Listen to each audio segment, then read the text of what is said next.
Guys, welcome back to our mini blog. সকাল সকাল উঠে আমি একটুখানি বেডটাকে ক্লিন করে নিই, কারণ বেডটাকে সেট না করলে আমি আর অমিত এতটাই আলসি যে আবার ঘুমিয়ে পড়বো। তারপরে কিচেনে চলে গেলাম আর ভাবলাম লাঞ্চটাকে প্রিপেয়ার করে নিই। আজকে বাড়িতে মাছ মাংস কিছুই ছিল না, তো ভালো একটুখানি এগ কারি করে নিই। তারপর আমি ফ্রেশ হতে গেলাম আর আমি আজকে ইউজ করে নিচ্ছি বি প্ল্যান্টের ইন্টেন্স ময়েশ্চার রেঞ্জটা। ফার্স্টলি আমি ইউজ করছি ইন্টেন্স ময়েশ্চার শ্যাম্পু, যেটা কিন্তু তোমাদের চুলটাকে নারিশ করে, ফ্রিজিনেস থেকেও কিন্তু অনেকটা দূর করে। তারপরে ইউজ করবো ইন্টেন্স ময়েশ্চার কন্ডিশনার, এটাকে 5 থেকে 10 মিনিট রেখে তারপরে কিন্তু ধুতে হয়। এটার মধ্যে আছে ছিল শাইন টনিক, যেটা তোমাদের চুলটাকে অনেকটাই শাইনি করে তুলবে। এটাতে আছে জোজোবা অয়েল, যেটা কিনা rich in vitamins and minerals.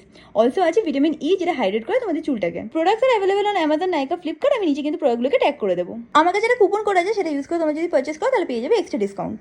আমি অমিত ঘুরতে বেরোবো, কিন্তু তার আগে ম্যাঙ্গোকে একটা জিনিস খাওয়ানোর আছে। এই প্রথমবার ম্যাঙ্গো টেস্ট করবে ফ্রুটস। ওকে ফার্স্টলি একটা কলা দিয়েছিলাম খাওয়ার জন্য। প্রথমে কলাটাকে একদমই খেতে চাইছিল না, তাই জন্য ওর জন্য একটুখানি তরমুজের স্লাইস নিয়ে গেলাম। সেটাকে কিন্তু ও খুব এনজয় করে চেটে চেটে খাওয়ার চেষ্টা করছিল। তারপরে একটু টাইম পরে কলাটাকেও খেয়ে নিল। ম্যাঙ্গোর এই ছোট ছোট জিনিসগুলো দেখতে আমার অমিতের খুবই ভালো লাগে। That is it for this mini blog guys. তোমার সাথে খুব শীঘ্রই দেখা হবে নেক্সট মিনি ব্লগে। Bye bye.